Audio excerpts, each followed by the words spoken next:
Oh, mga kalapatids, ito na po yung gaya na sabi ko. Dadagdagan natin si Counter Bytes 1, si Counter Bytes 2, tsaka si Counter Bytes 3. Ito po yung Counter Bytes 4.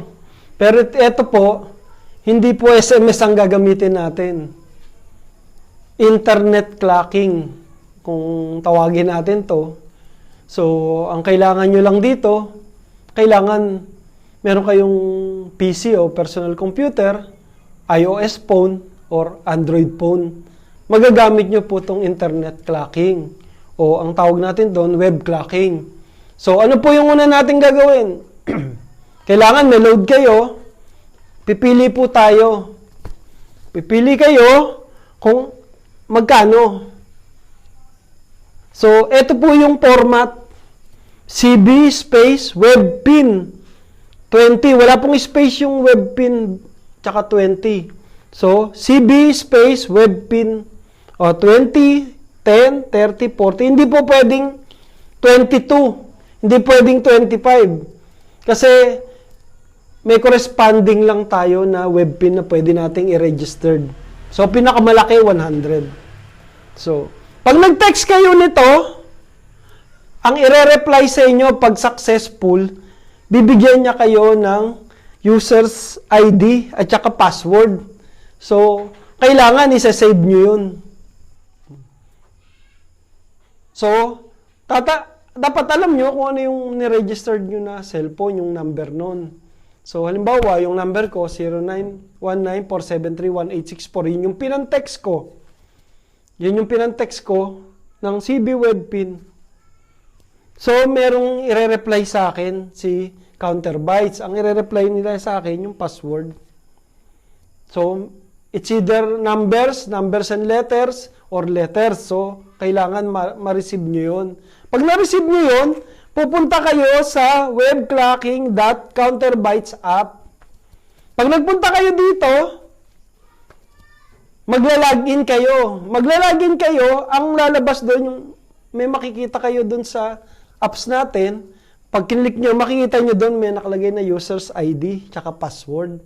Yung user's ID, yan yung number na ginamit nyo. Halimbawa, yung ginamit ko kaninang pantext, 0919-473-1864. Tatanggalin ko lang yung 0 sa unahan, 919-473-1864. Yun na yung user's ID ko. And then, yung password, yung ni-reply sa akin ni Counter Bytes, yung nag-text ako. Then, sa ibaba nun, may nakalagay login. Pag nag-login kayo doon, pwede na kayong mag-clock ng ibon nyo. Pagdating ng ibon nyo, hindi nyo na kailangang na clock, space, name ng club, space, tapos yung in-scratch nyo na number ng ibon nyo. Ang kailangan nyo lang dyan, paglabas, ulitin ko, kasi pagpasok nyo sa web clocking, ang makikita nyo, user's name, password, may kasama pa pong isa ito, kung anong club kayo, saan club nyo gagamitin. So, saan club nyo gagamitin?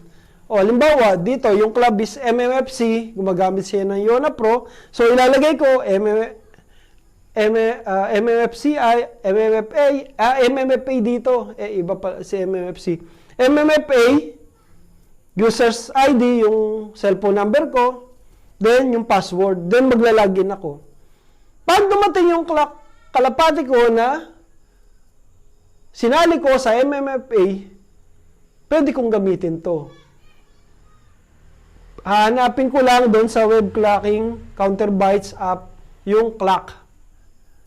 Makikita nyo may space doon, susulat nyo lang yung number na dumating na ibon, yung in-scratch nyo, yung 8 digit, then send nyo. Walang 1 seconds. Pag successful yung ano nyo, may reply yun. May reply na agad. Hindi na, doon sa sinasabi ko sa inyo, di ba, sa SMS clocking, 5 seconds. Eto, pag text nyo, ora mismo, nandyan. Ay, maganda pala yan, sir. Kasi, mabilis. Ang problema pa rin. Bigla na putol yung internet connection nyo. hindi magiging successful. Biglang nawala yung connection ng cellphone nyo sa internet. Mawala, hindi natin maikaklak. Kaya importante pa rin may SMS clocking kayo. Ginawa natin to as a source of alternative. Pwedeng ito yung pang-clock nyo, pero may handa pa din kayo na pang-text sa SMS. In case whatever happen. And remember, ito yung papauna ko. Nasa stage pa lang tayo ng hinahanap namin kung ano yung mga possible na maging problema nito. So, wag nyo akong sisihin, wag nyo si Counterbytes sisihin. Sablay na naman pala yung ginawa nyo eh. Binibigyan namin kayo ng alternative. Binibigyan namin kayo ng mas magandang choices. Pero gaya na sabi ko, hindi tayo po pwedeng umasa sa isang clocking. Hindi natin pwedeng sabihin na, yan na lang ang gagamitin ko. Huwag niyong sabihin sa akin later na, sir, kasi sabi niyo magaling yan na lang ginamit ko. Sablay din pala. Kailangan natin yung maraming daan para makarating tayo kay Yona Pro. So, dati 3 yung daan natin, ngayon, 3 daan na nadagdagan kasi yung isa, 6 yung cellphone number na pwede nyo pa-text. Yung isa, 5, 16. Ngayon, dinagdagan pa uli natin ng dati 3, naging 16. Ngayon, 4 naging 17. Ganun po yung magiging sitwasyon natin dito sa web clocking. Mag-text muna, CB Web PIN. Pag may reply, punta kayo sa webclocking.counterbytes app. Then, explore nyo yung system, maglalagin kayo. Sasabihin nyo doon kung saan club. Merong sample doon. Makikita nyo na kagad, club name, user's name, ID, password. Then, mag-login kayo. Then, punta kayo doon sa clock. May space yun para sa clock. Yung number lang. Hindi na nyo na kailangan clock, club, number. Hindi na. Yung number lang. Kasi nalagay nyo na rito yung club eh. Ano yung isang possible tanong? Pwedeng gamitin sa multiple club? Medyo komplikado, pero pwede nyo gamitin yun. Yung isa sa Google kayo, yung isa, yung ibang apps para makarating kayo ng sa Chrome, pwede yung isa. Pero baka maguluhan kayo.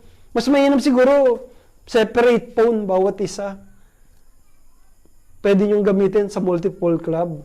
Magkakaibang phone ito sa club ng waray-waray. Dito sa club ng mga gwapo. Dito sa club ng mga pogi. Ganun lang. Pero wag muna natin gawin yung isang cellphone. Gamitin natin. Kasi kailangan separate sila ng hindi pwedeng sa Google lahat sila. Dapat doon ka sa kabila, sa Chrome, or ano pa yung ibang pwede nating pasukan sa internet. So, para maging simple, sa isang club, magte-text lang tayo, CB space webpin, magkano, then, susunod, punta tayo sa webclocking.counterbytes app, mag-login tayo, then pwede na kayong mag-clock. May iba pa pong mga function doon, like yung result, forecast, meron po doon. So, i-explore lang natin yung apps. Then, meron pa kami mga idadagdag later na i-announce namin or gagawa uli ako ng separate video. As of now, ito muna, i-try nyo. Pero yun nga, gaya na sabi ko, isa lang to sa way para makarating kayo kay Yona Pro. Under observation pa ng developer. Pero gumagana na po. So, try nyo lang para makita nyo.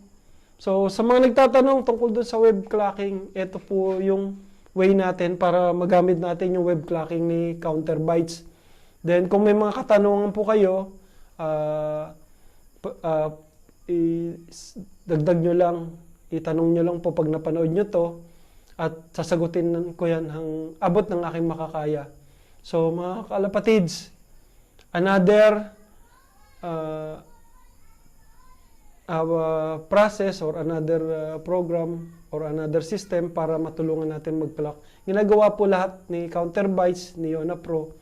kanina pinag-usapan natin or may video akong ginawa regarding doon sa 3 domain, hindi na lang .com, meron tayong .net, .org. Ito rin po, si Counterbytes meron ng web clocking. Pag-aralan po natin maigi para ma-maximize natin, maiwasan na natin yung hindi nyo na i-clock yung ibon nyo. Tulungan lang tayo mga kalapatids.